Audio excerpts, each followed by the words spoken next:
Hello everybody out there at Golf Today. This is Martin Chuck, and I want to talk to you about your set makeup. You know, a lot of companies out there are going to try to sell you a set of golf clubs, and God bless them, you know, from 4-iron to sand wedge or from 5-iron to sand wedge. And if you don't swing it over 100 miles an hour with your driver, please don't even consider buying a 3-iron.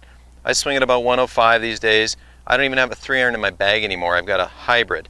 But let's talk to you about wedges. You know, I play a set of Mizuno irons. And my wedge makeup, I've got a 52 degree wedge, I've got a 56 degree wedge, both from Ping, and then I've got a Vokey 60. You know, most of the wedges that come in traditional sets, especially, you know, some of the bigger OEMs out there that might make a game improvement iron, great stuff.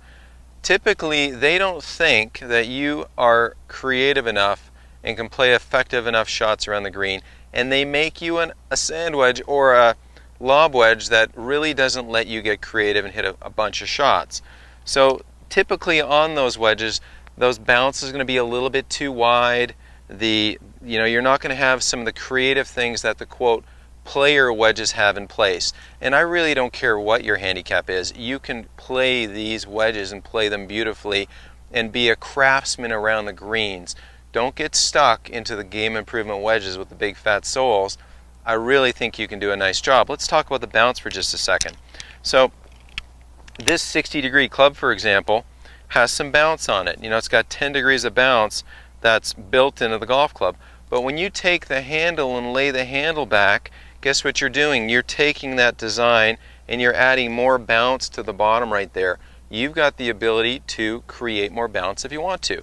So if I hit some soft shots and just hit a couple softies away from the camera right here, I can put the handle back, put the ball forward, and hit some really high soft shots that if I had a traditional wedge that accompanied a set, I couldn't quite pull that off.